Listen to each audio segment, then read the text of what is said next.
You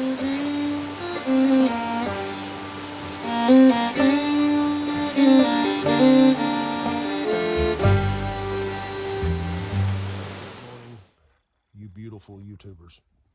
We're out here at camp today. We've got search and rescue people in here from Arizona, Virginia, North Carolina, and I forget where the other gentleman is from, but they're out doing their land navigation testing right now. So they're running the courses.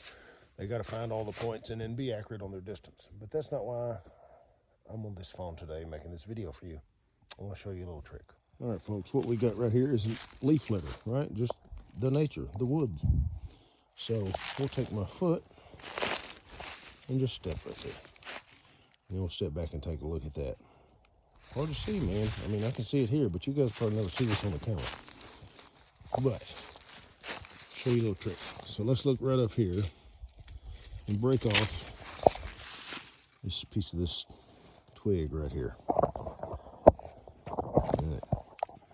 So, what I want to do, I'm trying to tear some of these off. It's not so easy one-handed. Let me get some of these stickers off the edges of this thing. All right, cool. All right, back down to our footprint here. Okay, so not real sure what's going on in here. Obviously, when you get close and you examine this, you can start seeing all those cracks and stuff in that leaf. And I mean, that's going to give it away.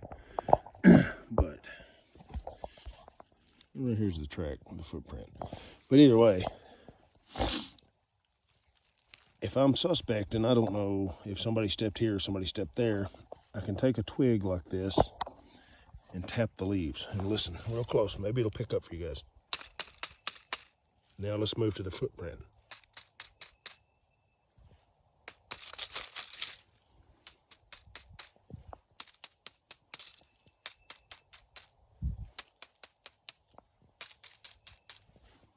Different pitch. There's your tracking tip of the day. So if you have things that are suspect, you're not sure if it's a footfall or not, you can use that little trick right there in the leaf litter and listen to the pitch, and you can tell if it's had pressure applied to it, if the loft or the thickness of the leaves has been depressed, and it'll just sound different. So enjoy. God bless you.